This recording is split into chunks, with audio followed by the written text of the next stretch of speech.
Pemirsa, tingkat konsumsi masyarakat di bulan Ramadan justru cenderung meningkat dibandingkan bulan-bulan sebelumnya. Bagaimana sebenarnya pengelolaan bahan pangan saat datangnya bulan Ramadan di tengah pandemi COVID-19 seperti sekarang ini? Pembahasan selengkapnya bersama Menteri Pertanian Syahrul Yassin Limpo dalam segmen Ramadan with Newsmaker. Jumpa lagi dalam segmen Ramadan with Newsmaker. Kali ini bersama saya, Zakia Arfan. Dan hari ini saya sudah punya Newsmaker yang spesial juga, yaitu Menteri Pertanian Syahrul Yassin Limpo. Assalamualaikum Pak Syahrul. Apa kabarnya? Waalaikumsalam. Apa kabar Zakia? Pak Syahrul, ini kalau kita berbicara pertanian, ini pasti tidak bisa dilepaskan dari bahan pangan, Pak Syahrul. Nah, Ramadan, ini bahan pangan sangat dibutuhkan. Nah, kalau kita melihat nilai-nilai, khususnya ibadah begitu ya dalam Ramadan, apa sebenarnya bisa kita terapkan dalam mengelola bahan pangan ini, Pak Syahrul? Ya, jadi pertanian itu tidak ada orang yang tidak butuh. Karena kapan dia butuh makan, dia butuh asupan gizi, dia butuh sehat, maka yang harus ada makanannya yang tersedia dengan cukup, dan makanan itu harus bergizi, kurang lebih seperti itu. Nah, apa kaitan pertanian, kesiapan pangan, dan momentum Ramadan itu?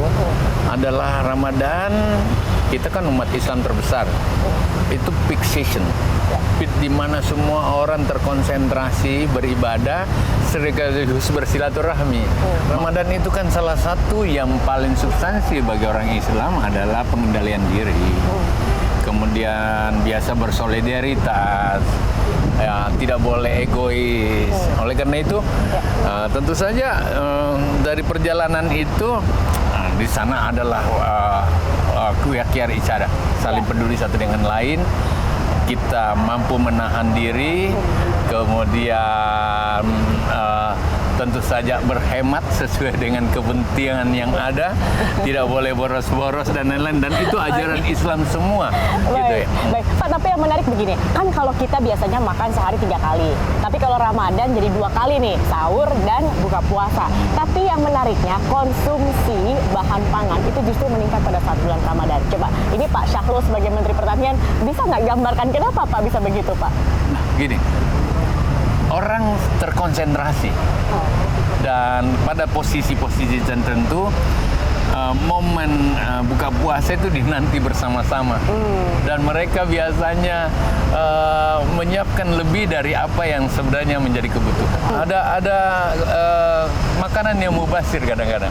Sebenarnya dalam Islam itu kita diajarkan Ramadan itu menahan diri kan, kemudian bersolidaritas, berhemat, dan membiasakan diri pas-pasan sesuai porsi yang dibutuhkan. Kalau begitu, itu menjadi bagian dari pembelajaran yang harusnya sesudah puasa ini akan menjadi kebiasaan. Tidak ada waste food, tidak ada makanan yang lebih yang dibuang percuma, karena kita ngambil banyak banget, yang dihabisin cuma 1/4, yang lebih 3/4 dibuang percuma. Dalam sebenarnya pengendalian makanan agar tidak dibuang percuma itu memang ada program kita untuk losis antara mulai dari sawah ke penggilingan ke pasar ke dapur, dari dapur ke meja makan. Seperti apa itu Pak rantainya? Itu losisnya atau kehilangan atau food waste-nya itu di atas 10%. Itu kan banyak banget. Nah, oleh karena itu sebenarnya Ramadan harus menjadi titik di mana pengendalian ini menjadi efisien. Kalau kita efisien, makannya memang secukupnya aja, itu kan menjadi sehat. Cuma gizinya yang harus kita tingkatkan. Pengendalian diri pertama dari kita sendiri begitu ya Pak ya, untuk tidak membuang-buang makanan. Kalau terakhir tadi Pak Syahrul menyinggung mengenai masalah corona, ini sedang merebak corona. Kemudian Pak Syahrul sendiri sempat mengatakan bahan pangan dijamin aman hingga Agustus begitu Pak. Sempat ada kekhawatiran nih bagaimana kalau sampai terjadi lockdown misalnya dan lain-lain. Nah, tapi mungkin ada imbauan khusus juga tidak Pak Syahrul terkait dengan COVID-19 ini? Mau lockdown, mau COVID-19, mau merebak macam-macam, terjadi pelemahan ekonomi dan lain-lain, kayaknya memang ini depan mata kita. Dan kita tidak bisa menisbikan bahwa kita cukup kuat untuk itu. Lebih baik kita lebih siap, tidak menggampangkan, tetapi juga tidak menganggap sepele masalah. Kalau gitu kita harus lebih siap. Baik. Salah satu yang Kementerian Pertanian siapkan adalah makan rakyat yang 267 juta itu harus cukup. Kalau gitu berasnya tersedia nggak? Kalau bukan beras, apakah alternatif makanan lain tersedia nggak? Tidak hanya beras, bagaimana dengan dagingnya? Bagaimana dengan cabenya? Bagaimana dengan bawang putih, bawang merahnya? Lauk pauknya, sayur-mayurnya, iya. buah-buahannya. Bagaimana dengan telurnya? Bagaimana? Aku akan siapin itu. Oke. Insya Allah dari hitung-hitungan aja. Mudah-mudahan. Cuma satu caranya. Jangan ada yang panik buying gitu. Kalau panik, membeli tidak sesuai dengan kebutuhan, berlebihan. Nah ini namanya sebenarnya tidak punya kepedulian sosial. Baik. Sesuai aja kebutuhan kita apa sih? Gulanya secukupnya sehingga yang lain juga kebagian. Kalau panik semuanya bisa jadi salah.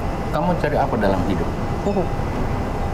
Aku cari apa dalam hidup? Kalian cari apa dalam hidup? Bahagia kan? Betul.